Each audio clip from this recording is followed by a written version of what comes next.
लो या उन्हीं दोनों को दे दो, उन दोनों को दे दो और वे दोनों मंगल कलश लेकर के वर वधू से मेरा कहना है भगवान के पूजा के यहाँ का मंगल कलश यदि तुम्हें जिस ससुराल में प्रवेश करने को मिल जाए, जाओ, तुम्हारी जिंदगी में कभी अमंगल नहीं होगा और उस जिंदगी में गरीबी रहेगी। कभी आएगी भी गरीबी, दुख भी आएगा, लेकिन अमंगल नहीं होगा, क्योंकि तुमने किसके साथ प्रवेश किया है?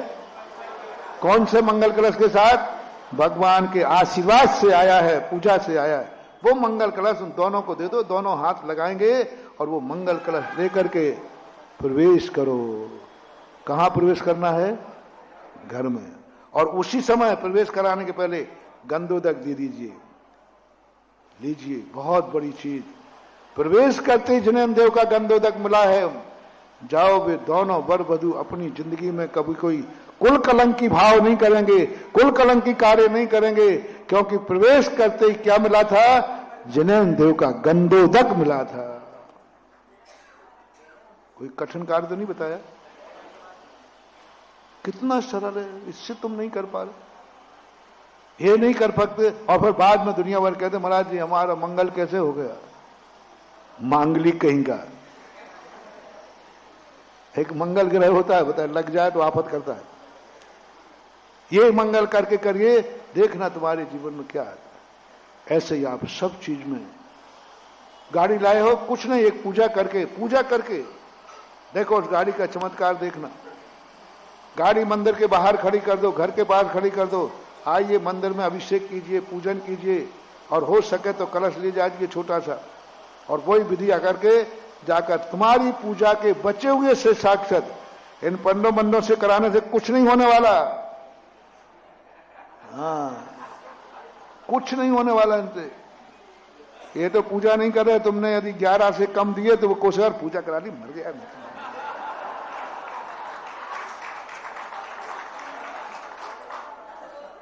गलत कह रहा हूं तो एक आध बार पंडित को कुछ मत देना पूजा की बात, फिर पूछ लेना भाई तेरा कैसा भाव आया।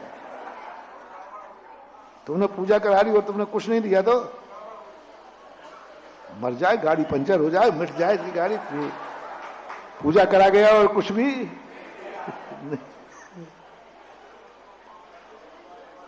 नहीं। अपने हाथ से करो। एक दिन सवाल गाड़ी का है रे। मैं तुम्हें आज पूजा का नियम नहीं दे रहा हूं, तुम्हें जिंदगी दे रहा हूं। बोलो गाड़ी जिंदगी ले सकती है कि नहीं? और कितने सस्ते में निपटा रहा हूं। गाड़ी आई है, एक दिन अपनी जिंदगी के खातिर धोती दुपट्टा पहन ले और एक पूजा कर ले, छोटी सी कर ले।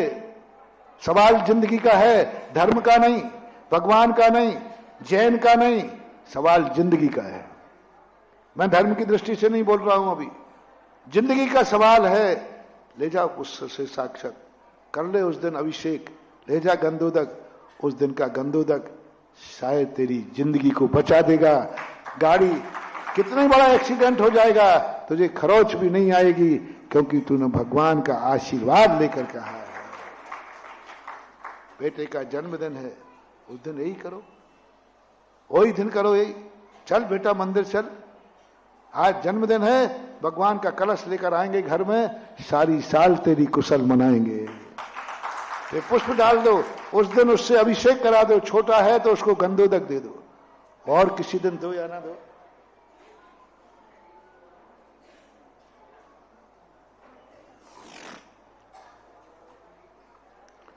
और किसी दिन दो ना दो, कम से कम बेटे का जिस दिन जन्मदिन पड़े उस दिन तो जरूर तुम बेटे के नाम से एक पूजा कर लेना, अभिषेक कर लेना, गंधोदक लाके बेटे को चॉकलेट देते हो, जो देते हो, मुझमें कोई इंटरफियर नहीं, लेकिन 2 चावल भगवान की पूजा के बचे हुए, 2 बूंद गंधोदक बेटे को जरूर दे देना। एक बेटे के खातिर साल में एक बार। कितनी बार? साल में एक बार। जो कभी पूजन अभिषेक नहीं करते हैं, मेरा उनसे बहुत करुणा, बेटे के खातिर, बिटिया के खातिर, मां साल में एक बार जन्मदिन पर आज तो जाऊंगा बेटे के खातिर, आज बेटे का शगुन है, आज बेटे का जन्मदिन है, आज तो भगवान का आशीर्वाद इसके सिर पर दिलाऊंगा। आज तो भगवान का आशीर्वाद साल भर के लिए इसके साथ करूंगा। 8 वर्ष का हो गया हो तो उस बेटे को ले जाओ, खुद पूजा कराओ और उसके खुद के चावल उसके सिर पर डाल दो, अभिषेक कराओ। 8 वर्ष का कम का है तो आप खुद जाकर पूजा कीजिए और बेटा पालने में पड़ा हो या वहां ले जाओ, उसके ऊपर डाल दो। बहुत सस्ता नुस्खा दे रहा हूं, बहुत सस्ता। चॉकलेट भी इतनी महंगी होगी और चॉकलेट महंगी भी है और नुकसान भी करेगी। हमारे पुष्प कोई महंगे नहीं है, कोई नुकसान नहीं है, मंगल ही मंगल है। हमारी गृहस्थी के लिए इतने कार्य शास्त्रों में लिखे हैं, प्रथमान युग की कथाओं में, लेकिन मैं कहता हूं सब कुछ है यहां। जैन धर्म को लोगों ने बहुत सीमित कर दिया। इस धर्म में सब कुछ भरा पड़ा है, मल्टीपर्पज है, मॉल है। मॉल क्या कहलाता है? 7 स्टार है, 7 स्टार। 7 स्टार किसे कह लेते हैं? जहां जो चाहो।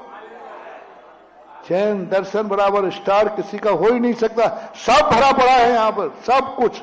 संसार भी है, परमार्थ भी है, सब कुछ है। बस तुम उसका उपयोग करो। साल में एक बार। किसके खातिर? बेटे बिटिया के खातिर। और तुम अपने खातिर करो तो तुम अपने खातिर करो। तुम्हें अपनी जिंदगी प्यारी हो तो साल भर में कभी मत जाना। जिस दिन जन्मदिन हो उस दिन धोती दुपट्टा पहनकर भगवान का अभिषेक जरूर करना, एक पूजा जरूर करना, क्योंकि आज मेरा जन्मदिन है भगवान, आज तो आशीर्वाद चाहिए मुझे। और अपने ही पूजा के चावल करके तुम खुद ही डाल लेना, तुम खुद डाल लेना। आप एक दिन, प्रतिदिन की बात नहीं कर रहा हूं, कम से कम जन्मदिन। दूसरा आपको कब करना है? बेटा बिटिया के जन्मदिन। परिवार से भी मोह है कि नहीं? थोड़ा बहुत नहीं हो तो कोई बात नहीं, कोई बात नहीं। क्या चाहते हो कि मेरे परिवार को भी भगवान का आशीर्वाद मिले? तो बस जिस दिन परिवार के किसी सदस्य का जन्मदिन पड़े उसको पूरा परिवार जाकर के उसको भगवान का आशीर्वाद दिलाओ। अपन सब मिलकर भगवान के पास चलेंगे। आज मेरे परिवार के सदस्य का जन्मदिन है, अपन भगवान का आशीर्वाद दिलाएंगे इसको। और सब मिलकर पूजा करो और वो पुष्प उठा करके पूरा परिवार उसके सिर पर क्या करो? जिन जिन ने पूजा की है, जिन जिन ने पूजा की है, अपने परिवार का इष्ट चाहते हो तो, अपना परिवार का कोई तुम्हें प्यारा हो तो उसके जन्मदिन पर पूजा करो। और जितने लोगों ने पूजा की है अपनी अपनी पूजा के से साक्षात उसके ऊपर डालो जिसका आज जन्मदिन है। पूरा परिवार उसका मंगल करो। देखो क्या चमत्कार होता है, देखो क्या स्थिति बनती है। रिश्तेदार की हो, दोस्त यार की हो, तुम्हारी मर्जी पड़े, तुम्हारी मर्जी पड़े, करो ना, क्या बात है। यदि घर पशु है, उसके बछड़े का जन्म है और उसका मांगलिक करना है तो उसके नाम से भी जाकर उसके ऊपर 2 पुष्प डाल दो, वो बछड़ा तुम्हारा हो जाएगा, तुम्हारी उसका मांगलिक हो जाएगा। मनुष्यों तक सीमित नहीं है। उस गाय से बछड़े से भी तुम्हें राग है कि नहीं? चाहते हो तो एक दिन उसके नाम से पुष्प कर लो। आज मेरी गाय की बछड़ा हुआ है, उसका भी जन्मदिन, उसका बच्चे का, उसकी माँ का कैसा कुशल हो, लो 2 पुष्प जाकर के पूजा करो उसके नाम की और गाय के ऊपर पुष्प डाल दो, बछड़े के ऊपर पुष्प डाल दो।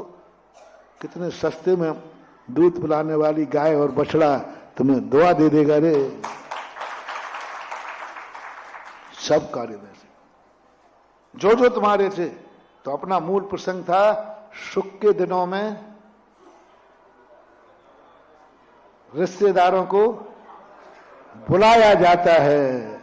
बुलौआ, लिबौआ और तो भगवान से रिश्तेदारी बनाना है कि नहीं? कौन से भगवान से? जो मंदिर तुम अपना मानते हो, जिस मंदिर में तुम्हारे पूर्वज, तुम और तुम्हारा परिवार नित्य नियम पूजन पाठ करता हो, उनसे रिश्तेदारी बनाने की बात कर रहा हूं।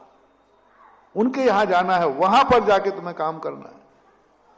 ये कार्य करना चाहिए आप। और यदि आप बड़ा क्षेत्र है, आपका बहुत बड़ा व्यापार है, आपको नगर के बाहर खतरा है, तो लीजिए एक कोई तीर्थ क्षेत्र को अपना इष्ट बना लेना। एक तीर्थ को, जो भी आपके निकटवर्ती क्षेत्र हो, जो भी निकटवर्ती क्षेत्र हो, जो तीर्थ क्षेत्र के नाम से प्रसिद्धि हो, तीर्थ क्षेत्र जिसके शब्द आगे पीछे लगा हो, और जो भी आपके निकट हो, उसको आप इष्ट तीर्थ मनाइए। तीर्थ नहीं कह रहा हूं, धार्मिक दृष्टि से नहीं कह रहा हूं, भी आपके संसार की दृष्टि से कह रहा हूं। धार्मिक दृष्टि से तो सभी तीर्थ हमारे वंदनीय पुण्य। आपकी गृहस्थी को संभालने की बात कह रहा हूं। आपकी गृहस्थी, इस दुनिया में तुम्हारे लिए, मैंने कहा ना, सब कुछ तुम्हें बनाना है, सब कुछ तुम्हें बनाना है, क्षेत्र तुम्हें बनाना है। बेटे का मांगलिक कभी प्रकृति नहीं करेगी, तुम्हें करना है। गाड़ी कभी मांगलिक नहीं होगी, तुम्हें मांगलिक करना है। शादी विवाह कभी मांगलिक नहीं होंगे, तुम्हें मांगलिक करना है, तुम्हें बनाना है। ये प्रसंग अपना चल रहा है। प्रकृति से इस पंचम काल में कुछ नहीं मिलने वाला। यहां तो अनर्थ ही अनर्थ है, हर वस्तु अनर्थ के लिए है। अब तुम्हें बनाना है कि वो उससे अनर्थ ना हो जाए, एक तीर्थ को बनाना। और तीर्थ का अर्थ ही है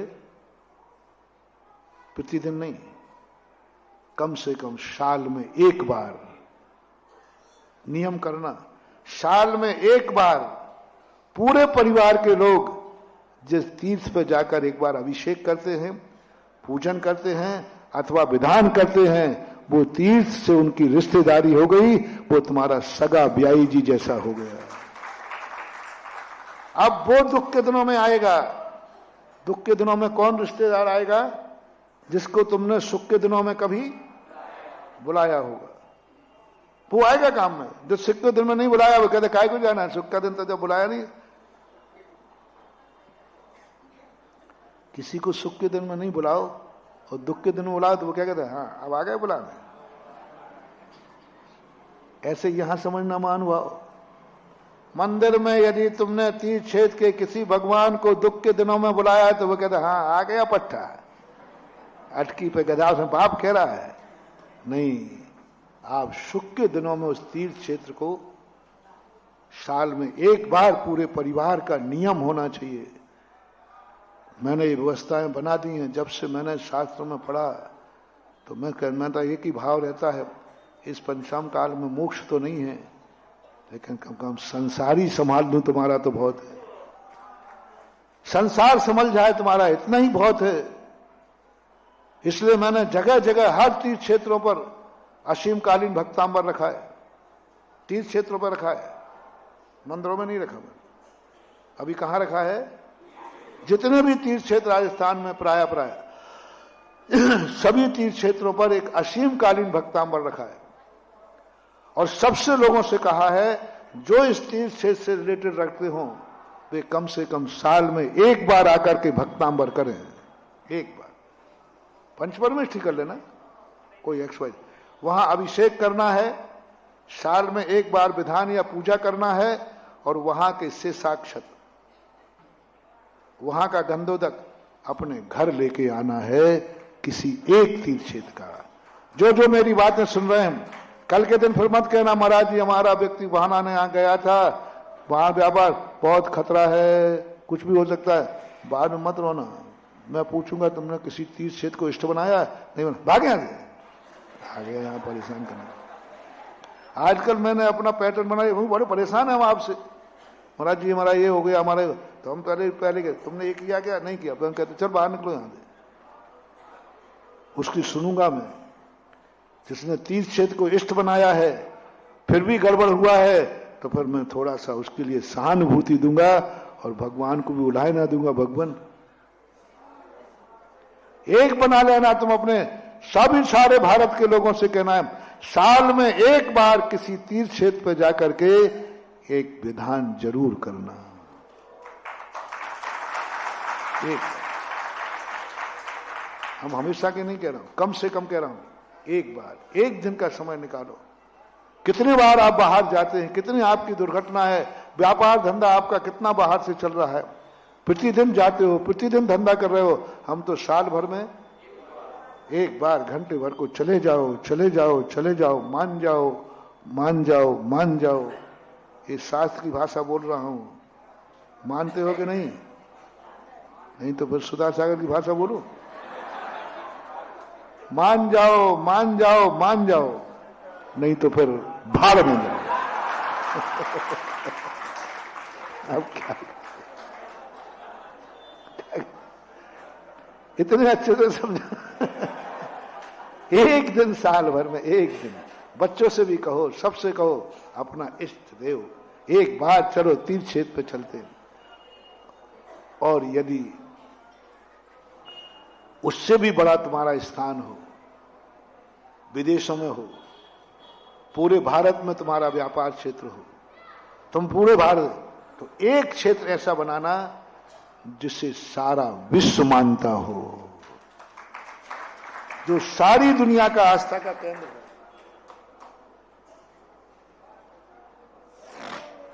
सारी दुनिया का आस्था का केंद्र हो, सारी दुनिया मानती हो, उसे कम से कम युग में 5 वर्ष में एक बार, एक युग व्यतीत होने पर 5 वर्ष में उस स्थान पर जाकर अभिषेक पूजन करना, उस स्थान की वंदना करना। कितने में? एक युग, 5 वर्ष का एक युग होता है। तो युगांतर में वहां जाकर के अपना कर्म समर्पित करना, क्योंकि 5 साल कम से कम बता रहा हूं, अधिकतम की सीमा नहीं। और ये क्रियाएं तुमने अपने जीवन में कर ली, बहुत बड़ा काम हो जाएगा। हमने तो वहां व्यवस्था बनाई सब तीर्थ क्षेत्रों पर, भक्तांबर करो। वहां से खाली हाथ नहीं भेजता हूं। वहां नंद्यावर्त की स्थापना करता हूं इस साल। मान लो आज भक्तांबर विधान करने गए, आप देखना कहीं चांदखेड़ी, ज्ञानोदय, सुदर्शनोदय, जहां भी हो, और जहां भी सब जगह, वहां से जब लौटोगे तुम, वहां से जब लौटोगे तो आपके हाथ में एक नंद्यावर्त होगा। वो नंद्यावर्त जो है, जिस नंद्यावर्त को प्रलय काल, छठे काल का अंत आएगा, ये पहाड़ महाल सब गल जाएंगे, 1000 योजन तक का पृथ्वी जल करके कीचड़ बन जाएगी। 7 दिन ऐसी महाअनर्थ होगा। उस प्रलय में भी नंद्यावर्त का कुछ नहीं बिगड़ता। और जैसे वो नंद्यावर्त देखते हैं देवता लोग कि अरे यहां तो सब खत्म हो गया, ये क्या 2 चीजें बची हैं, एक अयोध्या का, एक शिखर जी का, ओहो ये तो नंद्यावर्त है। उस समय देवता उस नंद्यावर्त की पूजा करेंगे, और जैसे ही पूजा करेंगे प्रलय शांत हो जाएगा और फिर शुभ वृष्टियां चालू हो जाएंगी। नंद्यावर्त का ये रहस्य है। इसलिए मैं कहता हूं तीर्थ क्षेत्र का नंद्यावर्त घर में रखो। ऐसे ऐसे अनर्थ हो जाए। एक घर का था नंद्यावर्त का, उसमें अनर्थ हो गया तो भी उसका कुछ नहीं बिगड़ा, क्योंकि नंद्यावर्त रखा हुआ था।